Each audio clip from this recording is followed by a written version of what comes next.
Good morning friends, मेरा नाम शुभेंदु मजूमदार है और मैं शार्प के नेशनल मैनेजर हूँ, सेल्स मैनेजर। और आज हम बात करेंगे हमारे नए एयर प्योरीफायर जो कि फेसलिफ्ट मॉडल जो आया है रिसेंटली, जो एलर्जी मोड के साथ है। जैसे कि आपको पता है, जो प्रीवियस मॉडल हम प्रमोट कर रहे थे उसमें हेज मोड था और उसको हमने चेंज करके एलर्जी मोड कर दिया है।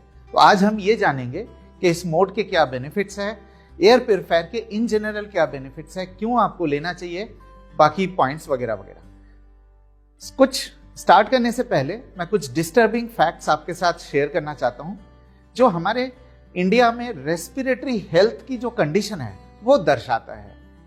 ये कहा जाता है कुछ स्टैटिस्टिक्स के द्वारा कि मिडिल क्लास एंड अबव जो इंडियन पॉपुलेशन है उनके लगभग 32% लोग ऐसे हैं जिनको साल में 3 या 4 बार से ज्यादा रेस्पिरेटरी तकलीफ या सांस की तकलीफें होती हैं। दूसरी पॉइंट जो कि और भी ज्यादा डिस्टर्बिंग है, अगर आप पॉपुलेशन के हिसाब से देखेंगे, इंडिया की पॉपुलेशन लगभग 1.3 बिलियन है और ग्लोबल पॉपुलेशन जो कि ऑलमोस्ट 7.6 बिलियन है। अगर आप वैसे देखें तो इंडिया की पॉपुलेशन ग्लोबली 15% के आसपास है, लेकिन जो एस्थमा से पीड़ित जो पॉपुलेशन है वो 1/3 जो ग्लोबल पॉपुलेशन है वो 1/3 हिस्सा इंडिया में है। ये बहुत ही डिस्टर्बिंग फैक्ट है। और तीसरा एक और डिस्टर्बिंग फैक्ट एस्थमा से रिलेटेड ये है कि जो बच्चों को रेस्पिरेटरी तकलीफें होती हैं उनमें से लगभग 38% जो बच्चे हैं वो एस्थमा से पीड़ित होते हैं। मैं बच्चों की जो बात कर रहा हूँ वो लगभग 8-9 साल तक के बच्चों की बात कर रहा हूँ। और ये जो स्टैटिस्टिक्स आपके स्क्रीन के ऊपर दिखाई दे रहे हैं ये कोई हमने नहीं बनाया है, इसके जो सोर्सेस हैं वो ऑलरेडी वहां पे मेंशन्ड है। अब मैं आपको बताना चाहता हूं क्लीन एयर के कुछ फायदे। जैसे कि आप जानते हैं, साफ हवा से हमारी लंग कैपेसिटी बढ़ती है, हमें सांस लेने में बहुत इजी रहता है। इसके साथ साथ स्किन की क्वालिटी में बेहतर रहता है, रेस्पिरेटरी हेल्थ हमारी अच्छी होती है, हमारे नींद अच्छी होती है। इसके साथ साथ और भी कई बेनिफिट्स हमारे साफ हवा के होते हैं। बट अनफॉर्चुनेटली जिस तरीके की हवा में हम सांस ले रहे हैं वो समहाउ उसकी क्वालिटी बिगड़ती जा रही है, लेकिन इसका समहाउ एहसास जो है लोगों को नहीं होता है। अगर आप किसी से भी ये बात पूछेंगे कि भाई एयर पोल्यूशन क्या है, एयर पोल्यूशन से हमें क्या नुकसान होता है, तो ज्यादातर लोगों को ये महसूस नहीं होती कि हमारे आसपास एयर पोल्यूशन बढ़ रहे हैं। बट अगर आप स्टैटिस्टिक्स देखेंगे, अगर आप कुछ फैक्ट्स पे नजर डालेंगे तो कुछ चीजें ऐसी है जो हमारे आसपास ना चाहते हुए भी हमारी इंडिया की ग्रोथ स्टोरी को चलाने के लिए उन चीजों का बढ़ना तय है। जैसे कि ऑटोमोबाइल है, गाड़ियां, दूसरा है कंस्ट्रक्शन एक्टिविटी और तीसरी है फैक्ट्री या इंडस्ट्रीज। जब तक ये तीनों चीजें हमारे आसपास बढ़ती रहेंगी तब तक हवा की क्वालिटी खराब होगी। इस बात पे कोई भी डिनाई नहीं कर सकता। दिक्कत हमें ये आती है कि जो हवा की प्रदूषण है वो समहाउ हमें नजर नहीं आती, हमें पता नहीं चलता कि हवा में खराबी है।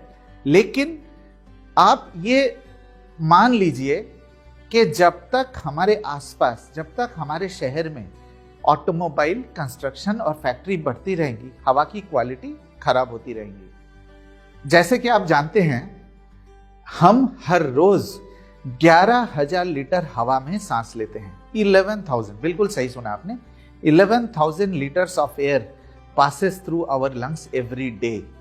और जैसे जैसे हवा की क्वालिटी खराब होती जाएंगी वैसे वैसे हमारे ये जो 11,000 लीटर हवा, ये कई तरीके के बदबूदार चीजें और कई तरीके के जहरीले पदार्थ हमारे हवा के जरिए शरीर के अंदर लगातार लेके आते हैं। ये भी कहना गलत नहीं होगा कि हम हर 6 सेकंड में सांस लेने की जरूरत पड़ती है। तो इसका मतलब ये है कि हर 6 सेकंड में जो सांसें आ रही है वो कई तरीके के इम्प्योरिटीज साथ में लेके आता है, जहरीले पदार्थ साथ में लेके आता है। और यही नहीं, ये चीजें जब तक हमारे आसपास एयर पोल्यूशन के कंट्रीब्यूटर्स बढ़ते रहेंगे, ये हवा की क्वालिटी लगातार हमारे खराब होते ही रहेंगे, इस बात पे कोई डिनाई नहीं कर सकता। और मालूम है, ये जो खराब हवा में हम लगातार सांसें ले रहे हैं और ये जो जहरीले पदार्थ हमारे हवा के जरिए जो बढ़ते जा रहे हैं, इसके वजह से हमें जो सांस की तकलीफें जो हमारे आसपास ये बढ़ रहे हैं, आप अपने स्क्रीन के ऊपर देख सकते हैं, ये कई ऐसे रेस्पिरेटरी तकलीफें हैं, कई ऐसे सांसों की तकलीफें हैं जो लगातार हमारे आसपास हमारे शहरों में बढ़ते ही रह रहे हैं, जैसे सर्दी, जुकाम, asthma, allergy, bronchitis, congestion, COPD, sinusitis. ये सारे वो रेस्पिरेटरी तकलीफें हैं जिसका समहाउ एयर पोल्यूशन के ऊपर कोई इफेक्ट नहीं है। आप ये नहीं कह सकते कि एयर पोल्यूशन तो मेरे शहर में नहीं है। बिल्कुल सही बात है, हो सकता है आपके शहर में एयर पोल्यूशन नजर नहीं आ रहा हो, लेकिन चाहे आप इंडिया के किसी भी शहर से बिलोंग करते हो, चाहे आप इंडिया के किसी भी सोशल स्ट्रेटा से बिलोंग करते हो, क्या आप ये कह सकते हैं कि आपके घर में या आपके आसपास रेस्पिरेटरी तकलीफ या सांसों की तकलीफें बढ़ नहीं रही है? अगर ये रेस्पिरेटरी तकलीफें बढ़ रही है तो हमें इसके बारे में कुछ सोचना चाहिए, क्योंकि इसका जो डायरेक्ट इम्पैक्ट होता है, डायरेक्ट जो रिस्पॉन्सिबल है, ये हमारे हवा के जरिए इसका नुकसान हमारे शरीर के ऊपर होता है। और ये लगातार जैसे जैसे हवा की क्वालिटी खराब होती रहेंगी, वैसे वैसे ये भी चीजें हमारे शरीर में खराब होती रहेगी।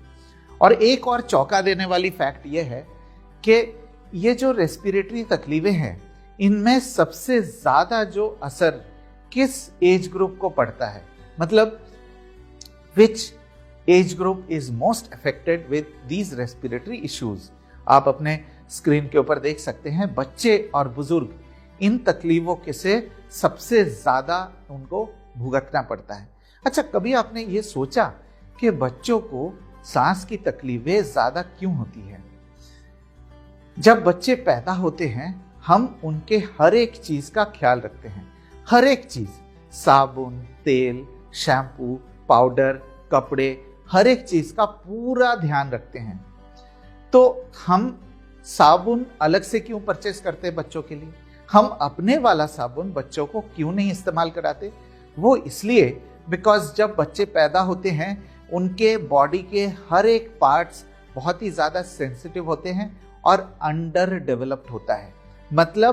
जब बच्चे पैदा होते हैं, वो सेंसिटिव ऑर्गन्स के साथ या अंडर डेवलप्ड ऑर्गन्स के साथ पैदा होते हैं, और लगभग 8 से 9 साल लग जाते हैं पूरी तरीके से बच्चों के डेवलपमेंट करने के लिए, बच्चों के शरीर का डेवलपमेंट होने के लिए।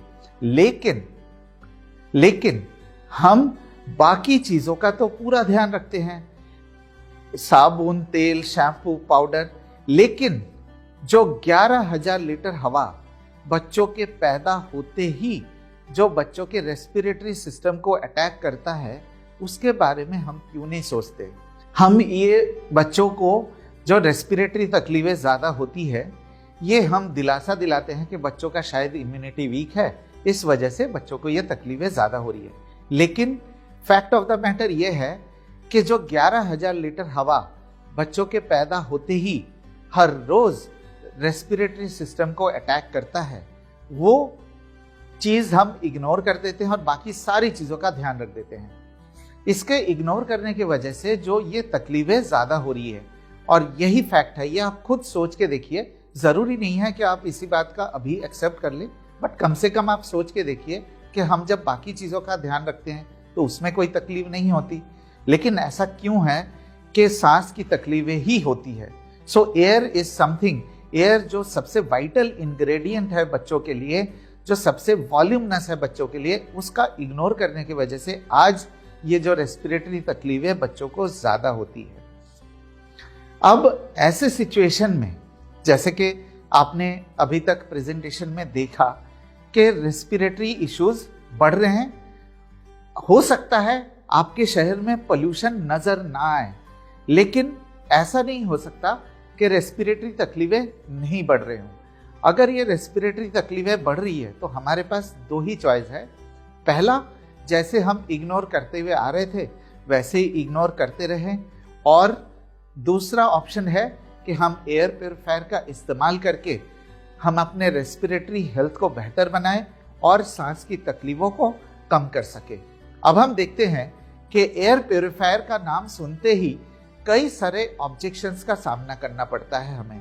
जैसे घर पे तो लगा लेंगे, बाहर जाएंगे क्या करेंगे, हमें अच्छी हवा की आदत पड़ जाएगी, या कई लोग ये भी कहते हैं कि हमारी इम्यूनिटी वीक हो जाएगी।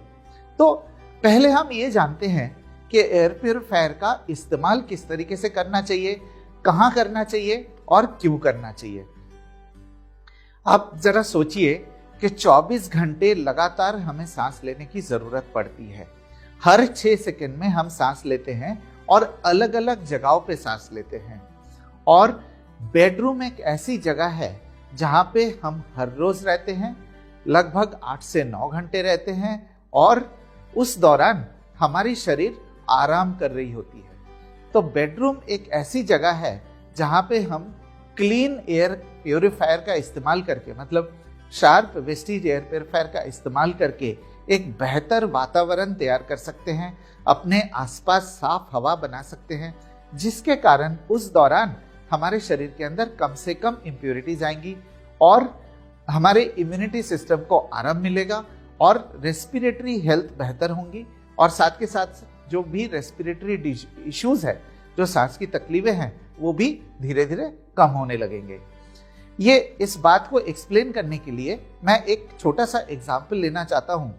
मान लीजिए एक ऐसा सिचुएशन है हमारे सामने, जो हमारे आसपास जो हवा है, जिस हवा में हम सांस ले रहे हैं, वहां पे ऑटोमोबाइल इंडस्ट्री और कंस्ट्रक्शन एक्टिविटी बढ़ रहे हैं। जाहिर सी बात है, जिस हवा में हम सांस ले रहे हैं वो हवा की क्वालिटी भी खराब होती जाएंगी। अगर हम विदाउट प्रोटेक्शन, विदाउट प्रिवेंशन ऐसे ही चलते रहें तो कई इम्प्यूरिटीज का जो वॉल्यूम है वो हमारे शरीर के अंदर बढ़ते रहेंगे। तो 24 घंटे में जितने जहरीले पदार्थ हमारे शरीर के अंदर आते हैं, एयर प्योरीफायर का इस्तेमाल करके हम जहरीले पदार्थ की मात्रा को कम कर सकते हैं। मतलब मान लीजिए हम किसी पब्लिक टॉयलेट के पास से गुजरते हैं या किसी गंदी जगह के पास से गुजरते हैं, तो हम नाक और मुंह को ढक लेते हैं। ऐसा क्यों करते हैं? ऐसा इसलिए करते हैं ताकि गंदी चीजों को हम कम कर सके, मतलब जो इम्प्यूरिटीज हमारे शरीर के अंदर आ रही है उसकी वॉल्यूम को रिड्यूस कर सके। आप याद रखिएगा कि नाक में रुमाल लगा के हम जहरीले पदार्थ को खत्म नहीं करते, नाक में रुमाल लगा के हम जहरीले पदार्थ को कम से कम करने की कोशिश करते हैं। और एयर प्योरीफायर भी ठीक इसी तरीके से काम करता है। अब एयर प्योरीफायर के लगाने के बाद 10 से 15 दिन के अंदर अंदर आपको ये महसूस हो जाएगा कि रेस्पिरेटरी हेल्थ, मतलब जो भी सांस की तकलीफें हैं, वो धीरे धीरे कम हो रहे हैं। मतलब कितना परसेंटेज कम होगा ये कहना मुश्किल है, लेकिन 10 से 15 दिन के अंदर अंदर आपको ये एहसास हो जाएगा कि आपके जो भी तकलीफें हैं वो रिड्यूस हो रहे हैं, वो कम से कम हो रहे हैं। और जिनको ये तकलीफें नहीं हैं उनको एक चीज जरूर होगा कि आपकी ब्रीदिंग क्वालिटी बेहतर हो जाएगी, आपकी नींद अच्छी आएगी। अब हम बात करेंगे ब्रीफली हमारा जो फेसलिफ्ट मॉडल नया एलर्जी मोड के साथ, उसमें ऐसा खास क्या दिया गया है। अब आप देख सकते हैं स्क्रीन के ऊपर, ये हमारे जो नया मॉडल विथ एलर्जी मोड जिसका पैनल दिखाया गया है। पैनल में पावर बटन के साथ एलर्जी बटन दिया गया है, उसके साथ मोड बटन दिया गया है। एलर्जी मोड बटन जब आप प्रेस करते हैं, ये एक 51 मिनट का साइकिल है जो 250 स्क्वायर फीट कमरे में 99% तक एलर्जी और एस्थमा के ट्रिगर्स रिड्यूस करता है 51 मिनट्स में। ये एक जो बेनिफिट है ये सिर्फ वेस्टीज शार्प एयर प्योरीफायर में अवेलेबल है और नए मॉडल में अवेलेबल है। ये मोड पहले हमारा हेज मोड होता था। हेज एक पोल्यूशन से रिलेटेड मोड है। आपको ध्यान होगा कि सर्दी में या दिवाली के बाद हमारे बाहर की एनवायरनमेंट थोड़ा धुंधला हो जाता था, ये उसको हेज कहते थे। लेकिन जो हेज सिचुएशन है ये जियोग्राफिकल है और ये सीजनल है। तो एयर पोल्यूशन और एयर प्योरीफायर का जो कनेक्शन है वो ठीक तरीके से एस्टैब्लिश नहीं हो पा रहा था। लोगों को यह महसूस नहीं हो रहा था कि अगर एयर पोल्यूशन है नहीं तो हमें एयर प्योरीफायर लेने की क्या जरूरत है। लेकिन अब हमने दिया एलर्जी मोड, जिसका डायरेक्ट बेनिफिट आपको रेस्पिरेटरी हेल्थ के साथ मिलता है। मतलब आपके घर में या आपके शहर में जिनको भी रेस्पिरेटरी तकलीफें हैं, हमारा sharp Vestige air purifier with allergy mode उस रेस्पिरेटरी हेल्थ को बेहतर बनाने में, रेस्पिरेटरी हेल्थ को इंप्रूव करने में और सांस की तकलीफों को कम करने में मदद करता है। फाइनली हम आपको बताना चाहते हैं कि एयर प्योरीफायर के लगाने के आपके एक्सपेंडिचर क्या है। मतलब एक बार आप एयर प्योरीफायर परचेज करते हैं तो उसका किस तरीके से उसका मेंटेनेंस है, कॉस्ट क्या है और एक्चुअली पर डे का इसका कॉस्ट आपको कितने का पड़ता है। जैसे कि आप अपने स्क्रीन के ऊपर देख सकते हैं, इनिशियल जो परचेज कॉस्ट है इसका 18,500 रुपीज़ है, जो करंट प्रिवेलिंग कॉस्ट है। और अगर हम 6 साल का कैलकुलेशन करते हैं, हमारे जो फिल्टर की लाइफ है वो लगभग रेटेड लाइफ इसका 2 साल माना जाता है। तो अगर 6 साल के पीरियड में आप 2 बार फिल्टर को रिप्लेस करते हैं तो फिल्टर का जो हेपा फिल्टर और कार्बन फिल्टर का मिला के जो कॉस्ट है लगभग 6,000 रुपये का है। इनिशियली मशीन को परचेज करने के बाद आपको 2 साल के बाद, 4 साल के बाद, मतलब 2 बार आपको फिल्टर रिप्लेस करना पड़ता है, जिसका कॉस्ट है 12,000 रुपये और टोटल कॉस्ट आता है आपका 30,500 रुपये। अगर इस 30,500 को 6 साल पे डिवाइड करेंगे तो पर डे इसका जो कॉस्ट आता है वो आता है 13 रुपये 80 पैसे। अगर आप देखेंगे हमारे जो रेगुलर के खर्चे हैं, मोबाइल का भी एक्सपेंडिचर हमारा इससे ज़्यादा है। तो इस इतने कॉस्ट में आप अपने पूरे फैमिली को रेस्पिरेटरी हेल्थ से प्रोटेक्ट कर सकते हैं। मैं अब फाइनली आपको ये बताना चाहता हूँ कि हमारे एयर प्योरीफायर कुछ लोगों को बहुत ही ज़्यादा फायदेमंद हो सकता है, जिनमें है न्यूबॉर्न बेबीज, जिनके घर में पेट्स है, जिनके घर में एस्थमा या एलर्जी से पीड़ित लोग हैं, जिनके घर में रेस्पिरेटरी तकलीफ से लोग भुगत रहे हैं, या जिनके घर में लोग सिगरेट पीते हैं। तो मेरा आपसे रिक्वेस्ट है कि वैसे तो एयर प्योरीफायर हर किसी को ही ज़रूरत है, बट खास करके इस ग्रुप के लोगों को आप ज़्यादा से ज़्यादा बेनिफिट इनको पहुंचा सकते हैं। Thank you so much. Wish you